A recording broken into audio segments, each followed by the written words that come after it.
My husband built his empire on my pain. So I took everything. I was 23 when I met Nathan Hale, charming 10 years older, and already a name in real estate circles. At least that's what he claimed. I was fresh out of architecture school, carrying a backpack of rolled up blueprints and naive hopes. He had a fast car, tailored suits, and the kind of smile that makes you forget to ask the right questions. We met at a networking mixer for young professionals. He called me the only architect in the room with a soul I should have seen the red flags in. How quickly he flattered. But at 23, you don't recognize manipulation wrapped in compliments. By 24, I was married. By 25, I was already fading. At first, it felt like a fairy tale. He encouraged me to dream big. He took me to dinners with developers, let me sit in on pitch meetings, and insisted I show my designs. He'd say, "Camille, you're a genius. Let me help you be seen." I didn't realize help meant replace. The first time it happened, I brushed it off. I had sketched an open-air community plaza with integrated solar shade structures, something I'd worked on for months. When we presented it to investors, Nathan took the floor and spoke as if it had come from his own brain. He introduced the renderings with, "This is what I envision," and my name wasn't mentioned. Once I told myself. Maybe he forgot, maybe it didn't matter. We were building a life together. His success was mine too, wasn't it? But then it happened again and again. Every project, every award, every deal he closed, using my designs. He took the credit. I was introduced as Nathan Hale's wife. Never Camille Montgomery Architect. When I brought it up, he laughed and said, "You're so much more than a name. We're a team." No, Nathan, we weren't a team. You were a thief and I was your factory. We built Hale Developments from the ground up. Or rather, I built the ground and he stepped on it to climb higher. I worked nights refining models, running simulations, troubleshooting site flaws while he slept, schmoozed, or disappeared for days on business trips that never added up. Then came the Horizon Project. This was the big one, a $1.4 billion waterfront renovation deal that would redefine the city's skyline. The idea was mine, completely mine. It began as a sketch in a notebook I kept hidden under the bed. I wanted it to be special, just mine for once. It was sleek, futuristic, sustainable, 4 glass towers twisted like ribbons of light rooted in a green infrastructure that respected the shoreline. I spent 8 months perfecting every angle down to how the sunlight would hit each facade during solstice. One morning, I came downstairs and found Nathan in the kitchen, sipping espresso and smiling over a binder. Guess what he said? "I just landed us a meeting with the Emirati Investment Group. They're flying us out next month." I opened the binder. My designs. My name erased his signature on every concept sheet. He hadn't even told me. He was preparing to present my work as his own to an international consortium, sell the plans overseas, and leave me with nothing but his leftover praise. When I confronted him that night, I was calm. Not because I wasn't angry, but because I'd spent too long being emotional around Nathan. He used emotion like a weapon. My anger made him the victim. So I sat at the edge of our bed and asked, "Why didn't you include my name?" He stared at me like I'd asked something ridiculous. Then he leaned back, put his hands behind his head, and said the words that broke the last illusion I had about him. "Because I'm the one they trust. You're good, Camille, but they don't want a wife at the table. They want a winner. Let me win for us, for us." He always said that, but it never really meant me. That night I didn't sleep. I watched him snore peacefully, unaware, or perhaps fully aware of how deeply he'd betrayed me. My dreams were his foundation, my art, his leverage. 3 days later, I woke up bleeding. I was pregnant. I hadn't told him yet. It was still new, just 6 weeks along. I'd been waiting for the right moment. But in that hospital bed, staring at the ultrasound screen that showed an empty womb, I realized there was never going to be a right moment with Nathan. Not for anything. He didn't come to the hospital. He said he was tied up with investors. He sent a text, "Let me know when you're home. We'll talk then." When I got home, the house smelled like cologne and champagne. He'd bought a yacht. "I thought we needed something to celebrate this next chapter," he said. I wanted to scream, but there was no point. I wasn't living with a husband. I was living with a brand manager who saw me as a tool. I was the designer. He was the name on the billboard. I stood in the doorway of our kitchen, still in my hospital clothes, watching him uncork a $400 bottle of wine. That was the moment something shifted in me. Something cold. Something clear. It wasn't rage. It was strategy. Over the next 6 months, I lived in silence. But behind that silence, I was building something more intricate than anything I'd ever drawn. I created a secure drive hidden behind layers of encryption. I started documenting everything, every sketch, every email I ever sent him, every blueprint with my signature that he'd edited. I compiled voice recordings of him admitting which projects were mine. I printed invoices, NDAs, back-end server logs from the architecture software we both used. I wasn't sure what I would do with it all yet, but I was getting ready. Then, on our 6th anniversary, Nathan handed me a cream-colored envelope over breakfast divorce papers. No warning. No discussion, just papers. His reasoning: I've outgrown this. You're too emotional to keep up. But the real kicker was this. He was suing for sole ownership of all intellectual property created during our marriage, including every design I had ever made. He was trying to legally take my life's work. That's when my silence turned into a blueprint of revenge. Nathan thought I'd fall apart after the divorce papers. He expected me to scream, to cry, to beg for reconciliation. He even told his lawyer, who I later learned was his golfing buddy, that I was too soft to fight, that I'd crumble under pressure, that I'd hand over everything just to keep the peace. But I had spent years watching this man, studying the way he moved through the world, charming one person while discarding another, manipulating every situation to favor himself. I had been gaslit into believing I needed him to survive. Now I knew better. And my silence, it wasn't surrender, it was preparation. I didn't respond to the divorce papers immediately. I let him sit in the silence, grow confident. I let him believe I was stunned, disoriented, defeated. Meanwhile, I was assembling a war chest.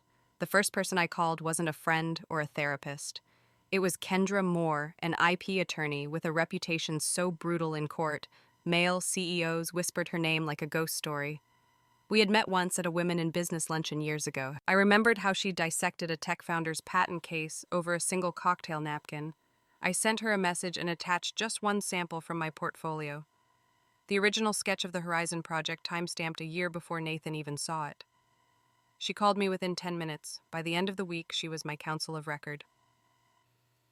We went to work building the case. Kendra was surgical. She brought in digital forensics teams to verify timestamps, device IDs, and the IP addresses used during file creations. She helped me file retroactive copyright claims on every design I had made, dozens of them, dating back to before our marriage. Some were incomplete sketches, others were full renders.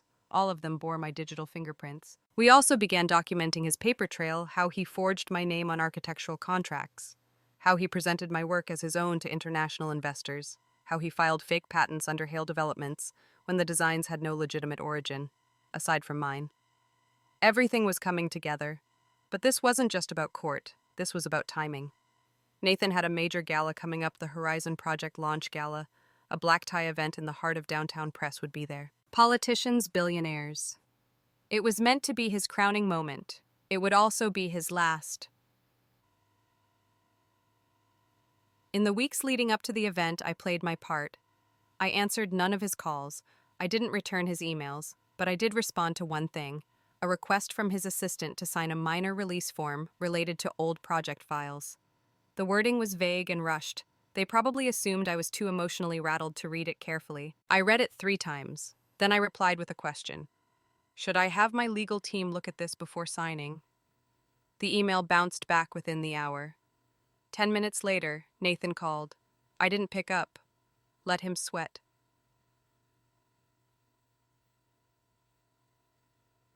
The night of the gala arrived like a closing curtain. I watched from across the room as Nathan stood on the grand stage, the city skyline twinkling behind him through the glass walls. He was in his element, camera ready, full of empty inspiration and self-made man nonsense. Everything you see tonight, he said into the microphone, started as a vision. I had one sleepless night 5 years ago. Liar. Behind the stage, his team had set up massive LED displays, flashing animations of the Horizon Towers, time-lapse renderings. Even my original concept art, without credit, without my name. I waited until dessert, then I stood. I walked toward the stage, not through the crowd, but down the side corridor, straight toward the media booth, where Nathan's staff were managing the live stream feed. I handed them a USB drive. This contains an urgent update, I said. Mr. Hale forgot something. They looked confused, but plugged it in anyway. 10 seconds later, the screen behind Nathan flickered. Then a new slide appeared. White background, black letters, simple, clean, undeniable. The following architectural works are the sole intellectual property of Camille Montgomery. Unauthorized reproduction or misrepresentation is pending legal action.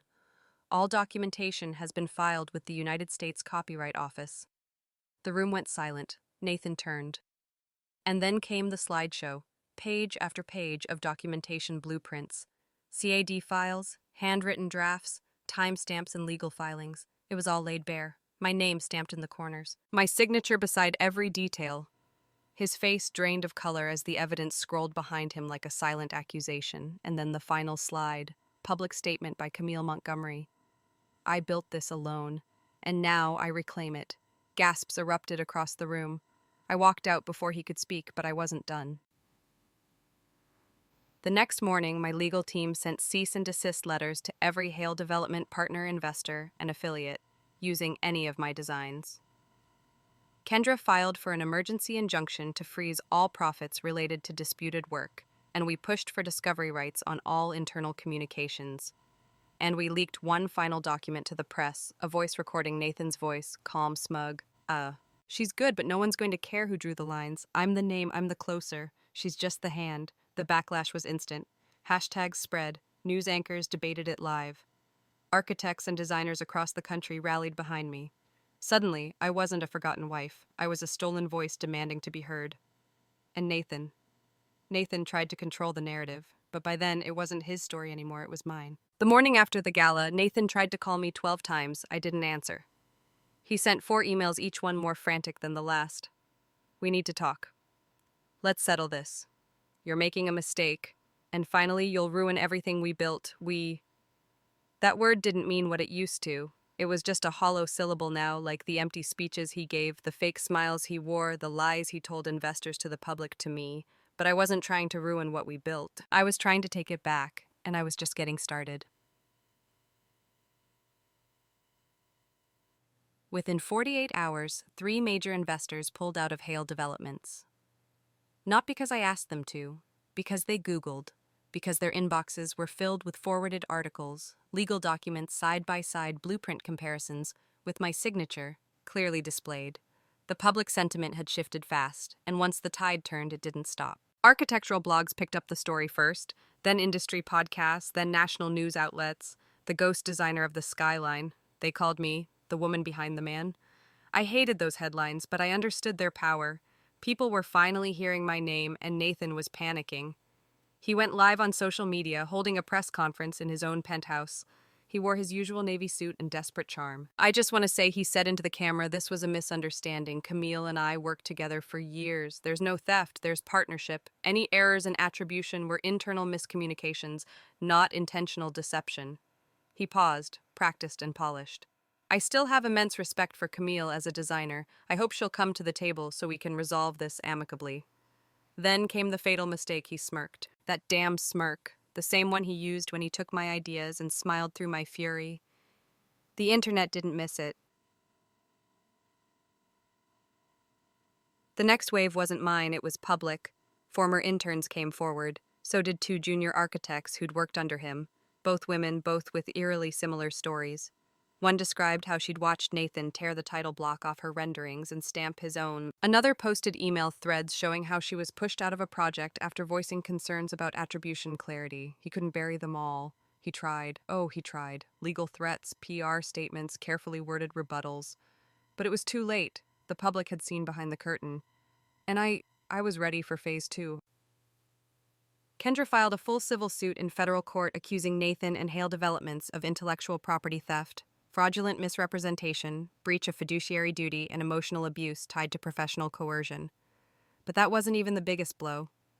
The real earthquake came when we contacted the City Planning Commission. You see, every major development project Nathan had pitched, including the Horizon project, required official certification from a licensed architect. That architect was me, not him.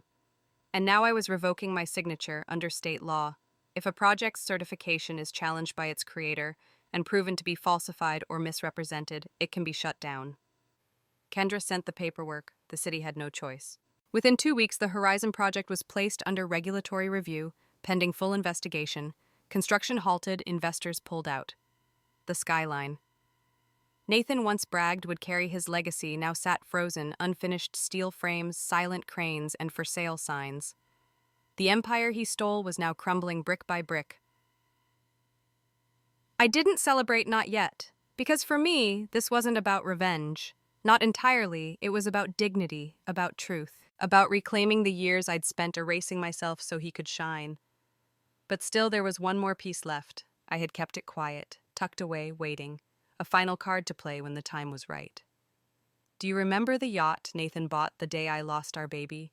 He didn't know I had access to the financial records of Hale Developments, at least not until the divorce was final. One of the last joint accounts had his down payment recorded $500,000 withdrawn from a development escrow fund meant for subcontractors. He didn't just steal from me, he stole from workers, electricians, framers, roofers, immigrant crews working 12-hour shifts, and that was criminal. Kendra referred the evidence to the district attorney: fraud, embezzlement, misuse of public development funds. They opened an investigation within a week. I saw Nathan one last time in person. Not at a courtroom, at a cafe. He was sitting in the corner wearing sunglasses inside, like a man trying to be invisible. He looked thinner, not physically, just diminished, like a balloon with the air slowly leaking out. He saw me walk in and stood unsure if he should hug me or flee. I didn't think you'd come, he said quietly. I almost didn't, I replied. But I wanted to see you before the last domino falls. He sat down. I never meant to hurt you, Cam. I studied his face. He looked sincere, but sincerity without accountability is just manipulation in nicer clothes. You didn't hurt me, Nathan, I said, standing to leave. You freed me. The investigation into Nathan Hale became headline news, not because of who he was, but because of what we proved: city records, financial logs, testimonies from subcontractors and staff. Screenshots, audio recordings, blueprints with my signature, and timestamps, each piece slotted into place like steel girders in a truth too big to hide. Nathan had always believed perception was more important than reality, but now reality was louder. The district attorney's office filed charges 2 weeks later. 3 counts of fraud, 2 counts of embezzlement, and a civil lawsuit from the city itself for misusing public development funds on luxury assets, including the yacht, a $70,000 watch, and the infamous penthouse spa renovation. He was also banned from bidding on any municipal development project pending trial, his company's stock frozen, his investors gone, his board dissolved, and the Horizon project officially canceled. But I didn't show up to court for the first hearing. I didn't need to see him escorted by marshals in a tailored suit that couldn't hide the fear in his eyes. Instead, I was in an old warehouse on the south side of town, touring a space I had just leased 6,000 square feet of possibility. It smelled like rust and dust and rebirth. It would be the new home of my firm, Montgomery Studio. My name, my vision, my hands, no husband, no shadow, no compromise. I launched quietly, no press. No interviews, just clean designs, bold projects, and a small but mighty team made up of women and marginalized professionals who had once worked under Nathan and been buried by his ego. Maria, the junior architect who was cut out of the Sequoia Tower deal. She was now my lead designer. Priya, a structural engineer who'd been denied credit and bonuses for 3 years. Now she ran operations. Even Ethan, a young intern who left Hale Developments after witnessing ethical breaches, became my compliance officer. One by one, the people Nathan silenced came to work for me. But I didn't rebuild to gloat. I rebuilt to restore. When Montgomery Studio unveiled its first project, a mixed-use cultural center in the heart of the city, we made a statement. No stolen ideas, no erased names, no silent contributors. At the opening ceremony, I stood in front of the mic, hands steady, voice clear, and said, "This is a space designed by many hands. Each one has a name. Each name has value. This is how we build together." The audience rose in applause, not for me alone, for the idea that ethics could win, that integrity could rise higher than any skyscraper Nathan Hale ever pretended to design. The most unexpected part, the public loved it. We began getting commissions from schools, libraries, even private equity firms that wanted sustainable, ethical projects designed with transparency and social value. My name became attached not just to brilliant architecture, but to accountability. Ironically, the same media outlets that once fawned over Nathan now called me the visionary. I didn't correct them, not out of revenge, but because for the first time the spotlight fit. Then came the email. From a small gallery downtown, subject line, "Your first sketch." I opened it and gasped. Attached was a photo of the napkin sketch I made the night Nathan first saw the Horizon concept. The gallery owner had bought it unknowingly at a charity auction, framed under glass as a rare Nathan Hale original. She wrote, I've followed the news. I know now this isn't his work. Would you like it back? It belongs to you. I went that evening to pick it up in person. The napkin was faded, the lines smudged, but I could still see the beginnings of what became the horizon. Design, my idea born before the betrayal, before the manipulation, before the erasure. I stood in front of it for a long time, and then I smiled. Months passed. Nathan's trial began. I testified once calm, clear, not for vengeance but for truth. I didn't dramatize, didn't embellish. I just told the court what happened, what he did, what I rebuilt from it. He avoided prison by cutting a deal, probation asset surrender, public admission of guilt. But his name permanently stained. No firm would touch him, no bank would fund him, no city would approve him, and the yacht auctioned to pay his debts. One evening, I got a message from his assistant, former assistant Lyle, a young man who had once looked up to Nathan like a god. He wrote, I'm sorry I didn't say anything sooner. I saw how he talked about you, how he stole your work. I believed him. I shouldn't have. If you ever need anything, I'd like to help. I replied simply, thank you. The truth was enough. And maybe that's what revenge really is, not just the fall of those who tried to bury you, but the rise that proves they never could not truly. I wasn't just rebuilding an architectural firm, I was rebuilding a life where I no longer lived in someone else's shadow, where every line I drew, every structure I shaped carried not only my name, but my story.